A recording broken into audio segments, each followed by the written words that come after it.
OK， 啱啱揾到個好有用嘅 Python 廣東話翻譯器啦。等我立過嚟先，咁就 activate 我個 virtual environment 啦，然後 pip install。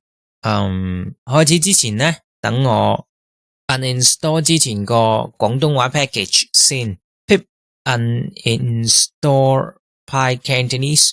呢步你唔需要做嘅，我只不過係呢個 package 喺錄呢條片之前裝嘅，咁所以我鏟咗佢啦。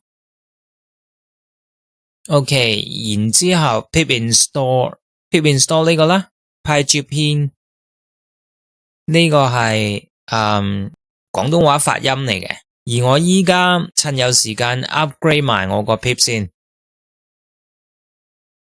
OK， 咁等我試下佢先，好似之前咁啦，用 idle 啦咁 ，idle lib.idle。OK。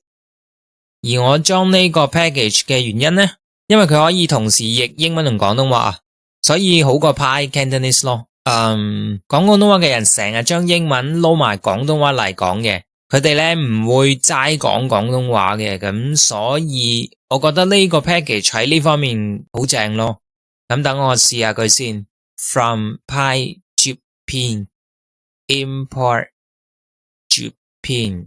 我就唔想 keep 住打 JPin 啦吓，咁所以我就縮短佢叫做 SJTC。等我整個 text 嘅例子叫做最慣常用嘅你好嗎啦，問好，然後 How are you？OK， 咁你見到啦，呢度撈埋咗廣東話同英文啦，係咪？然之後呢，整個 variable 叫做 preview 去 store 咗呢個 text 嘅 transcription。OK， 咁我用 JTC.convert 啦，然之後 pass 個 text variable 入去 preview 個 variable 度。OK， 咁個 preview 呢，佢就出你好嗎嘅粵拼廣東話拼音啦，同時間保留咗個英文嘅。如果你睇 preview 個 type 呢，佢就會出個 string 嘅，你可以變佢做 example list。我轉咗 preview 呢個 preview 啦。叫佢做 elist， 求其俾個名佢啦，佢就係 preview.split， 佢 by default 係用個 space 嚟分隔開嘅。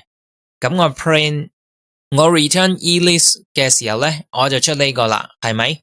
如果我 print elist 呢 ，OK， print elist， 而個 separator 就係用個 new line 分開每樣嘢咯。